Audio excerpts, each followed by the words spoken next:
15.547. Un desafío a la mexicana. Por Berta Corte.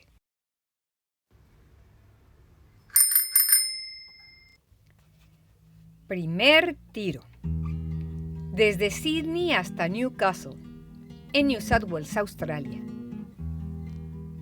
Por coraje, por orgullo y por descuido.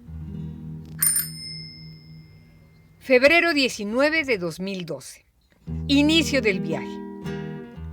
En el atrio del Opera House en Sydney, Australia, una multitud se había reunido para desearme buena suerte y decirme adiós. Mi marido, los esposos Gaed, Kumar y Laurinken con sus hijos, mi maestra de inglés y su esposo, en total 9 adultos y 5 niños. En fin. Empecé a pedalear sola después de las 11 de la mañana, con una mezcla de alegría por el inicio de mi viaje y rabia por el drama familiar que protagonizó mi cónyuge cuando entró en pánico por mi partida. Él había aceptado y convenido el plan de viaje que le había mostrado meses antes cuando le hablé del proyecto The Best of Mexico, es decir, lo mejor de México. Incluso le parecieron loables los propósitos del mismo, pero justo esa mañana que estaba todo listo salió con que siempre no estaba de acuerdo. En la maldije. ¿Y ahora qué voy a hacer? No podía renunciar a mi proyecto antes de empezarlo, y menos publicar en mi correo electrónico, Facebook, Twitter, etc. ¿Qué dice mi marido que siempre no? A la goma, pensé. Yo me voy. Esa fue la razón por la que esa mañana dejé mi domicilio entre refunfuños, comentarios agrios y culposos.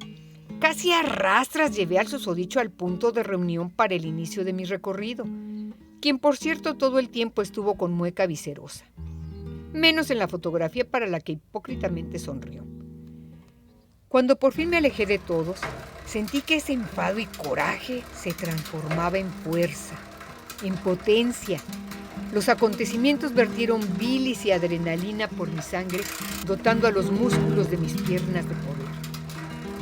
Sentí por primera vez miedo, pero contrariamente a lo que se pensaría, no fue por estar sola o por la incertidumbre de lo que me esperaba kilómetros adelante. No.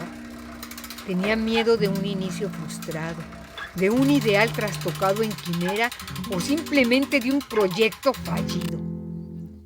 No estaba saliendo de la bahía de Sydney, estaba huyendo. La sola idea de que los complejos exacerbados de mi compañero me alcanzaran y frenaran mis ímpetus e ideales me dio terror.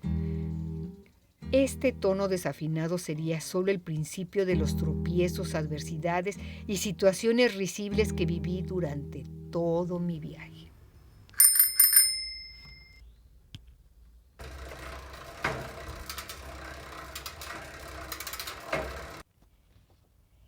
Casi volando llegué a la desviación que llevaba a la pequeña ciudad de Beroura, también en New South Wales.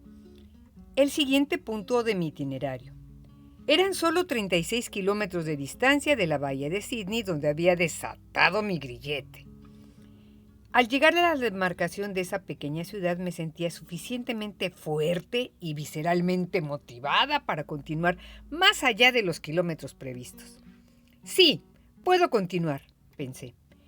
Con la llamarada del inicio encendida y el regocijo de la libertad, seguí pedaleando hacia el segundo punto del recorrido, la ciudad de Gosford en New South Wales, que se encontraba a 79 kilómetros del Opera House. Estaba planeado que pasara por ese punto al día siguiente, pero me sobraba energía y entusiasmo, así que fue casi inevitable continuar en ese rumbo. Para esos momentos ya estaba más relajada. Había exudado todo el malestar. Me detuve para tomar fotografías de diversos motivos. Por ejemplo, unos dibujos de bicicleta estilo rupestre y al pastel, es decir, simple gis, trazados sobre los agotamientos laterales del camino principal. Tal vez la intención de esas señales era indicar que por ahí también circulaban bicicletas y que habría que tener precaución. ¡Ay, caray! Aquí también hay advertencias de bajo presupuesto, exclamé.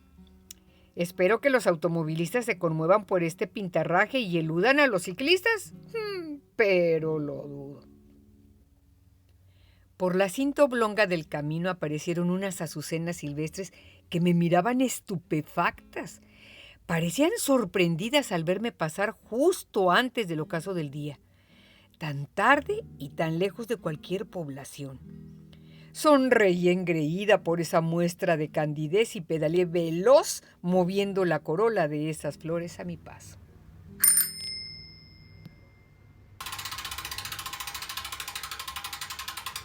Las horas prosperaban y el atardecer dio paso a la penumbra de la hora cero, cuando la luz del sol se ha ido y las luces artificiales son inútiles.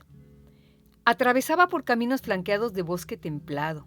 Los árboles se asomaban a mi paso para saludarme o detenerme. No logré interpretar la intención. Hice un alto elegante para encender las linternas, frontal y trasera, que van adheridas a la bicicleta. Revisé los amarres de las mochilas y del equipo de acampar. Todo estaba en orden. Tomé un poco de agua y respiré profundo. Me sentía fuerte y feliz. Fue por eso que continué rodando a deshoras en eufórica inconsciencia. Debido a la borrachera de endorfinas, confundí las indicaciones para seguir hacia Gosford.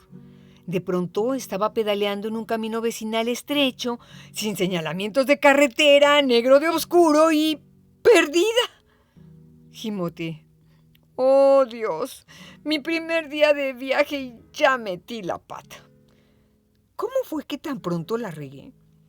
Sin alternativa, seguí avanzando en la oscuridad. Sentí miedo y eso provocó que mi visión se hiciera borrosa. Tuve la sensación de estar soñando o más bien experimentando el inicio de una pesadilla. Estaba completamente sola, en medio de un camino rural, en una noche sin luna y extraviada. Hasta ese momento me percaté de la magnitud de lo que me sucedía. Estaba a más de 40 kilómetros de la próxima ciudad y en condiciones por demás desfavorables. Sin embargo, para mi sorpresa, no estaba al borde de un ataque de pánico. ¿Por qué? ¿Estaba minimizando los riesgos? ¿Atravesando por una fase de inconsciencia o era pura irresponsabilidad? En la bruma oscura, las sombras a la orilla del camino parecían árboles, rocas o construcciones fantasmales. Retaban a mi cerebro para interpretarlas. La linterna frontal de la bicicleta alumbraba un perímetro reducido y solo me permitía ver el señalamiento de la línea blanca de ese intento de carretera. Unos puntos rojos fosforescentes se aproximaban mientras rodaba sobre la mancha de luz. Parecían ojos de animales iracundos o demonios al acecho, esperando la primera muestra de mi debilidad para otorgarme el castigo merecido por pecar de vanidad, arrogancia y atrevimiento. En esos pensamientos de autoflagelación me encontraba cuando de pronto vi a lo lejos unas luces y señales de tránsito. ¡La autopista!, exclamé. Terminó la ficción y el tenebrio. Era un cruce de caminos tímidamente alumbrado, pero suficiente para liberarme del sabotaje mental. Descubrí que los ojos iracundos eran solo reflejantes circulares de color rojo, instalados en la parte superior de los pequeños postes que señalan la orilla del camino. Y los diablos que imaginé me perseguían, bueno, tendrían que esperar otra ocasión para darme un escarmiento por mis pecados. Ya fuera de la turbiedad escénica, analicé los sentimientos experimentados. En un principio fue tensión y adrenalina, mecanismos naturales que ponen al cuerpo en alerta y agudizan los sentidos, y son la clave para la sobrevivencia. Después transité fácilmente a la zona del miedo. Luego mi mente fue seducida por el temor y estuvo a punto de fugarse en pánico hacia los campos del terror. Unos kilómetros más a obscuras y habría llegado a las fronteras de la paranoia. Afortunadamente la cordura me rescató en forma de luminarias. Así iluminada me enfilé hacia la entrada del Toll Road, o camino de cuota. Una carretera de 2 carriles para cada dirección con amplio acotamiento lateral y alumbrado casi en su totalidad. Presentaba circulación moderada a esas horas de la noche, casi las 10 de la noche, pero era la ruta perfecta para una ciclista noctámbula. De nuevo sonriente decidí rodar por esa vía, pero el gusto me duró bien poco. Escuché una sirena a mis espaldas y una luz desquiciante me dejó en ceguera momentánea. Sí, era una road patrol, o policía de caminos. De alguna forma los vigilantes se habían detectado, me alcanzaron y me escoltaron para que dejara esa vía. Se acabó el encanto. La alternativa era el highway, que solo tenía un carril para cada dirección, acotamiento reducido y sin alumbrado, pero mejor que el camino vecinal por el que venía originalmente. Resignada me fui por el camino alterno con dirección a Gosford, New South Wales. Las luces quedaron atrás y de nuevo el camino fue oscuro, salpicado de vez en vez por las luces reflejantes de las señales que indicaban los kilómetros que me faltaban para llegar al siguiente poblado, y los anuncios de las rest areas, áreas de descanso, que se encontraban a intervalos variables. Las áreas de descanso eran terrenos ubicados a la orilla de las carreteras, donde los automovilistas podían hacer un alto, descansar, tomar algún alimento y recobrar energía para continuar su viaje. El icono para identificarlos era una mesa de picnic y un árbol. Algunas de estas áreas ofrecían servicios sanitarios muy rudimentarios y otras amenidades, como mesas y bancas, toldos para cubrirse del sol e instalaciones confinadas para hacer fogatas. Los materiales de la infraestructura podían ser cemento, metal o madera, y el área podía tener todas las amenidades o solo algunas de ellas. Variaban de acuerdo a la región.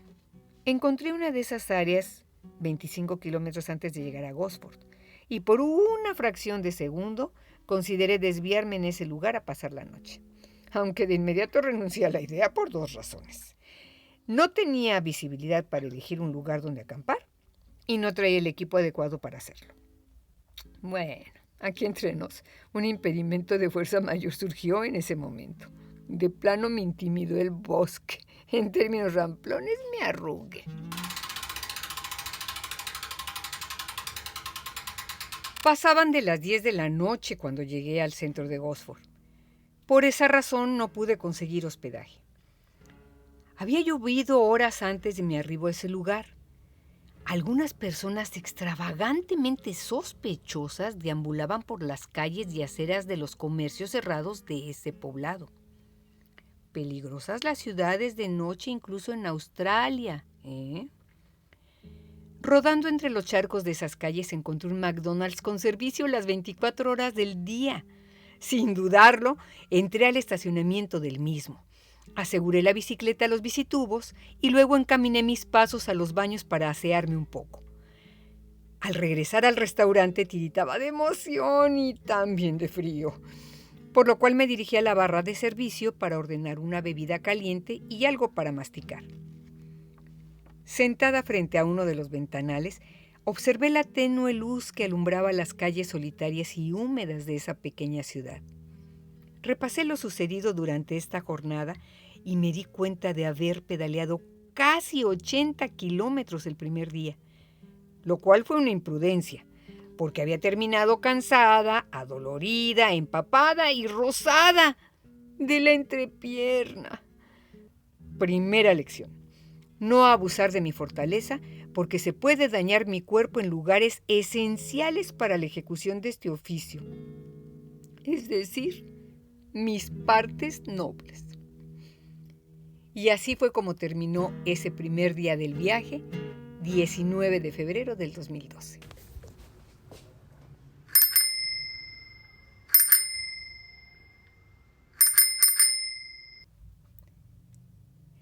¿Y qué sucedió al día siguiente? Pues suscríbete a este canal para que puedas conocer toda la historia. Espera un relato completo cada semana. Hasta entonces.